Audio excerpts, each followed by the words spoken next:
Vendeve, ndërsa përpjekjet diplomatike për një arpushim mbeten të pasigurta. Në të njëjtën kohë, në lindjen e mesme vijojnë tensionet mes Shteteve të Bashkuara të Amerikës, Iranit dhe Izraelit, ku negociatat për programin bërthamor iranian zhvillohen paralelisht me kërcënimet ushtarake dhe konfliktet e hapura në rajon.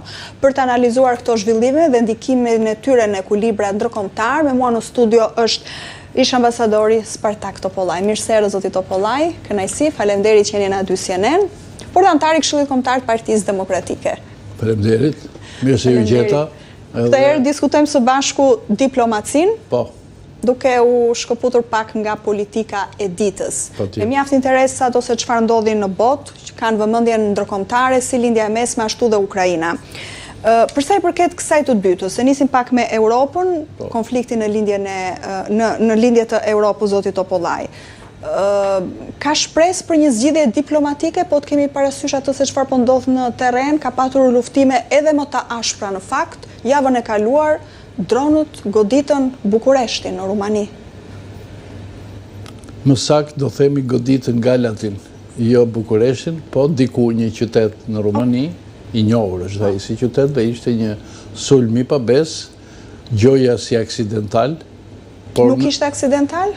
Pa tjetër që si ishte aksidental, ishte një provokim i pastër nga ato që din të bëjnë vetëm ish sovjetikët, dhe më thënë rusët e Putinit. Mjeshtër e kemi thënë edhe herë tjera mos ta përsërisim, duke qenë për vitet të tëra KGB-is, deri dhe kryetari KGB-s, këto skenare i ka të vetat Putini. Kjo mund të kishte pasoja, se nuk është të godasësh vendin që ti ke shpallur që je në një luftë, por është një vend tjetër. Kjo mund të kishte pasoja për Rusin? Të lutem edhe një herë më ndigjo me vëmendje. Mjeshtri i këtyre provokimeve dhe intrigave, Putini diti bëj punë të veta, provokon Europën, shantazhon Europën, kësaj radhe zgjodhi një vend që është afër Ukrainës, kuptohet, dhe paraqitet ose aksidentale ose s'dim gjë ne. Ndërkohë që sot shkenca ka e sofistikuar, ka përparuar deri atje sa ta gjej. Edhe sikur të mos ketë asnjë etiketë dhe mbishkrim, çfarë rakete është, çfarë predhe është, çfarë droni është, etj. Kështu që nga kjo pikpamje në thonjza nuk ka shpëtim. Ishte akt i pabes, tipik akt thash i kohës së Bashkimit Sovjetik. Por ajo që është kryesorja, se kjo do kalojë dhe NATO-ja nuk është se trembet nga kjo, natyrisht merr masa për sistemin e sofistikuar të radarëve dhe të mbrojtjes ndaj dronëve dhe ndaj raketave, por ajo që është për të theksuar mbetet situata në konfliktin e madh ruso-ukrainas. Të shkaktuar gjithmonë, duhet ta theksojmë, nga agresioni rus putinian dhe i ushtrisë së madhe, por të lodhur ruse në Ukrainë. Pa dashur t'i përsërisim gjërat që Putini deklaroi se për 3 ditë, për 3 javë, për 3 muaj, kaluan 4 vite dhe jemi në vitin e 5. Jo të 4, jemi në vitin e 5. Dhe ai ka mbetur aty ku ka qenë. Do me thënë, ai nuk ka përparuar, nuk ka avancuar në luftë? Pothuajse nuk ka përparuar. Do me thënë, aty ku arriti në fillim, aty ka mbetur. Pretendimet e ati për të marrë disa rajone, 4 rajone ukrainase që kanë popullsi ruse, se në përgjithësi kjo është lojë shumë e vjetër sovjetike dhe bolshevike që në kohën e Stalinit. Ai për 30 vjetë si sundimtar dhe diktator gjakatar i Bashkimit Republikave Socialiste Sovjetike, një nga strategjitë e tij kishte patjetër rusifikimin e republikave jo ruse. Këtë gjë e bëri si me shumë nga republikat dhe me Ukrainën. Dhe tani Stalini ka vdekur që në 53-shin, në 5 mars 53, por litarin jashtë varrit e ka lënë.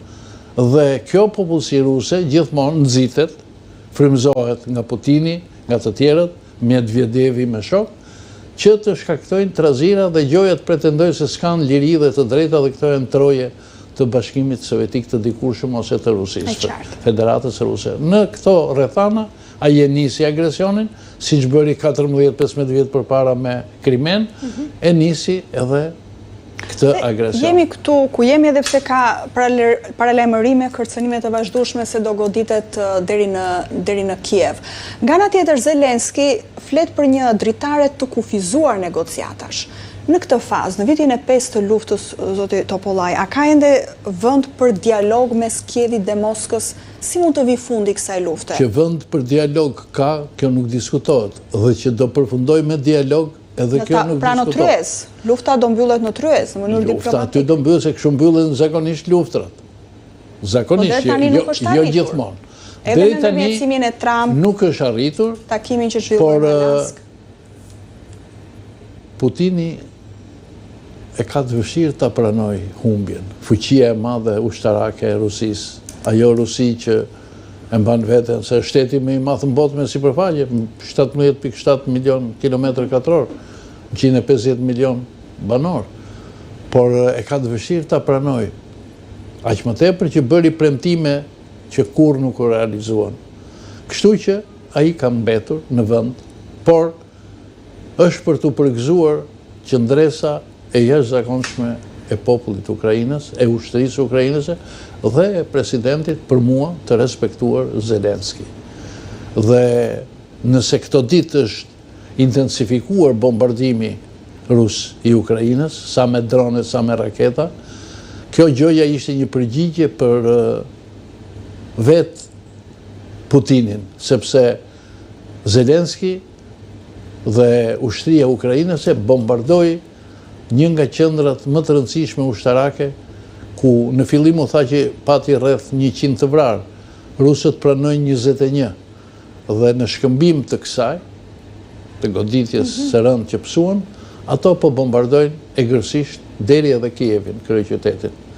Por, edhe ukrainësit nuk rrinë duar kryq, rafinerit të mëdhaja, nafte, depozitat të mëdha karburantesh, dhe ndërtesa dhe baza ushtarake po goditen nga ukrainësit, dhe në horizont nuk po duket akoma një zgjidhje, po them aq sa pranohet një zgjidhje paqësore, pra të ulen në bisedime. Mund t'ja Trump këtë? Që ajo do të vi.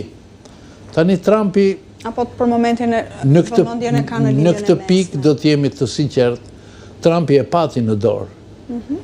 Por mendoj se do mbaroj shpejt, se gjykoj që forca e ushtrisë ruse deri këtu është, edhe do kërkojnë vetë rusët në një farë mënyre të bisedojnë, të negociojnë me Ukrainën, natyrisht me ndërmjetësimin amerikan, sepse vetëm superfuqia e botës mund të bëjë një ndërmjetësim të këtyre përmasave.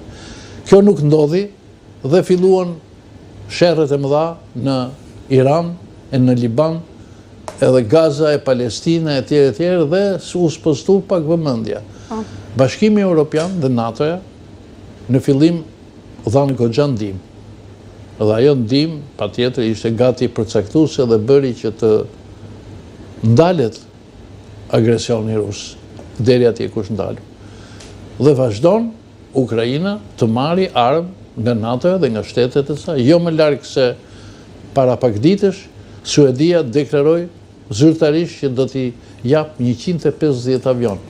Thuhet që do t'i shesi, pa unë nuk e besoj, pra 150 avion suedez, ata ka një industri të shkëlqyer të prodhimit makinave dhe të avionve, edhe të anijeve dhe në ndeceve, dhe jam i sigurt që ata do të bëjnë shumë punë. Ashtu siç është premtuar dhënia e avionëve F-16 dhe pjesëmarrja në luftime, edhe pse nuk deklarohet e avionëve të sofistikuar të gjeneratës së fundit, F-35 amerikan, që ata po të duan e bëjnë hi jo Rusin, po dhe kryeqytetin e saj, Moskën. Në qartë. Kjo është gjendja. Tani, shohim pak gjendje në lindjen e mesme. Një ditë më parë, mediat ndërkombëtare shkruan se Irani i stopon negociatat me Shtetet e Bashkuara të Amerikës, dhe po këto media shkruan për një rindezje të konfliktit, ndalje të armpushimit. Trump sot thotë që marrëveshja me Iranin mund të arrihet së shpejti. Çfarë po ndodh? Kemi të bëjmë me një paradoks diplomatik me deklarata kontradiktore? Këtu ka diçka që nuk shkon, dhe kjo duhet pranuar, sepse edhe të mëdhenjt shpeshherë nuk them gabojnë, po nxitohen. Është e vërtetë që Trumpi disa herë ka thënë edhe këtë javë dhe atë javë dhe këtë ditë dhe atë ditë, bisedimet po shkojnë mirë, po s'kemi arritur. Tash këto dihen. Janë dhe lojra politike, për të arritur atje ku duan ata që janë më të fortët e botës dhe që do të arrijnë se s'bën, por edhe kollaj nuk është, sepse Irani tregoi që në dekada tëra është armatosur deri në dhëmb, siç përdoret shpreha. Irani me fuqinë e tij ushtarake është nga fuqitë më të mëdha patjetër të rajonit, është një shtet i madh me 92.548.000 në regjistrimin e fundit të 2025-s, pra rreth 93 milion sot, me sipërfaqe 3 herë Franca, 1.648.000 km², me kryeqytetin e madh Teheran me mbi 8.5 milion banor, me industri të madhe ushtarake dhe i ndihmuar sa nga Rusia, aq edhe nga Kina. Natyrisht Irani ka pasur qëllimin kryesor prodhimin e armëve bërthamore, pra për të bërë një fuqi bërthamore.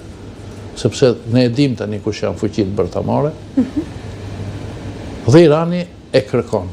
Mirë po, t'i japësh mundësinë regjimit autokratik, ose më saktë diktatorial të ajatollahëve, kjo është shumë e rrezikshme. Dhe këtu ka qenë edhe synimi kryesor i amerikanëve, përveç edhe problemit të madh të rezervave të jashtëzakonshme të karburanteve, pra të naftës iraniane, gazit. Duhet të them që Irani ka dhe shumë uranium, dhe ka pasuruar deri tani rreth 500 kg uranium të pasur, 453 saktësisht është pranuar. Dhe amerikanët, një nga pikat ku ngecin negociatat është pikërisht kjo, se ata thonë që ju ne mund t'u lëm këtë sasi uraniumi, nëse ju e përdorni për qëllime civile, shkencore, etj. Nëse synoni përsëri të arrini deri te armët bërthamore, ne nuk ju lejojmë. Dhe i dhanë prova, disa muaj më parë të kujtohet që... Se armët bërthamore nuk e kanë prodhuar. Nuk e kanë prodhuar, po ishin shumë afër prodhimit, por këta e bombarduan impjantin, ti e di. E bombarduan dhe tani këta duan të rifillojnë. Se teknologji është ajo, po ditë ta bësh një herë, bën dhe herën e dytë, herën e tretë. Problemi është që këta nuk munden dot ta realizojnë. Dhe amerikanët dhe presidenti Trump nuk i lë. Tani ne e dim që apogeu i bombardimeve ishte 28 shkurti, kur edhe u vra lideri suprem Ali Khamenei, u gjymtua përjetësisht i biri, Khamenei tjetër, Moshtaba, dhe deri më sot janë vrarë 60 nga liderët e shtetit, qeverisë, ushtrisë, gardës revolucionare, pasdaran, etj. Dhe sërish 60 me emra, po dush t'i numëroj një 30, po besoj se është vendi këtu, dhe koha. Jo, sërish Irani nuk e pranon të arrijë një marrëveshje. Irani ka pranuar negocimin dhe ti e di që po bëhen negociata, në krye është kryetari i parlamentit Galifati, dhe nga palë amerikane njëherë u rrit ajo pjaca, po themi ne prezenca amerikane, deri te zëvendës presidenti James D. Vance. Por i dërguari Uitkov dhe dhëndri i presidentit Kushner vazhdimisht kanë qëndruar në rajon. E keqja e Iranit është edhe kjo. Irani po bombardon edhe shtete arabe, pra shtete musulmane, përfshi Katarin, Kuwaitin, Emiratet, deri dhe Arabinë Saudite ka guxuar. Në pretekstin se aty ka baza amerikane ose ata e përkrahin qëndrimin amerikan. Kjo është shumë e guximshme, po aq sa dhe shumë e rrezikshme. Sepse s'mund të lejoj SBA-ja të preken këto vende. Se atëherë lufta merr përmasa gati i botërore. Cili është objektivi kryesor i administratës Trump? Ndalimi i këtij programi apo një marrëveshje më e gjerë rajonale? Unë mendoj që synimi kryesor i kabinetit Trump, i shtëpisë bardhë, tani për tani është Irani të pranoj bisedimet të cilat do të nisin nga ndalimi i luftës. E dyta nga lirimi i kanalit të Hormuzit, që qarkullimi i anijeve sidomos i tankerave giganti, cisternave, deri në 1 milion ton janë prodhim japonez, që një tanker gigant, një cistern, mbaj 1 milion ton e 500.000 ton është shumë e madhe. Por ato duhet të vazhdojnë, sepse bota pa karburante, pa naftë, se 20% e naftës së botës është në Iran edhe kalon në Hormuz, këta kanë synimin e parë në këto 2 pika, ndalimi luftimeve, hapja e kanalit Hormuzit. Pastaj, pika e tretë është të mos synohet vazhdimi i punimeve për prodhimin e armëve bërthamore. Të ngelen aty uraniumi ose të dorëzohet diku tjetër. Një variant ka qenë që do të dorëzohet o të rusët o të kinezët, po kjo nuk pranohet nga amerikanët. Kështu që po u pranua ky variant që të dorëzohet kjo sasi uraniumi, patjetër që do të shkojnë në një vend neutral, po themi ne. E qartë. Dhe mendoj edhe këtë që Shtetet e Bashkuara të Amerikës nuk mund të tërhiqen nga një luftë të cilën e filluan në këtë mënyrë. Dhe nëse Irani dhe lideri tashmë po e quaj i nëndheshëm që nga ishte të shkurti nuk është parë në qarkullim, nuk është e vështirë të kuptohet, jo nga politikanët dhe analistët. Ka teori që është gjallë, që është gjallë, mendoj që është gjallë, se në fillim u tha që nuk është, ka ndruar jetë, që është gjallë, po që është i gjymtuar e i sakatuar, a me njërën këmba në fytyrë ka bërë operacione plastike nga goditje që ka marrë se kjo ishte bashkë me tjatin, me Ali Khamenei. Këta janë vazhdimi i asaj politike të çmendur të ekstremizmit islamik të kohës. Po Izraeli, çfarë roli po luan në këtë proces? Tani do dalim edhe te Izraeli. Po e ndihmon apo e vështirëson? Izraeli është Izrael, edhe duhet ta përcaktojmë ashtu siç është optika jonë për këtë shtet dhe për këtë popull. Janë një popull që 2000 vjet e vuajtën për zënjen nga trojet e tyre. Andaj ngeli dhe shprehja si që futët shkretir. I dekdisën në të 4 anë të botës dhe nga Zelanda e Re, në Kanada e nga Argentina në Filipistun.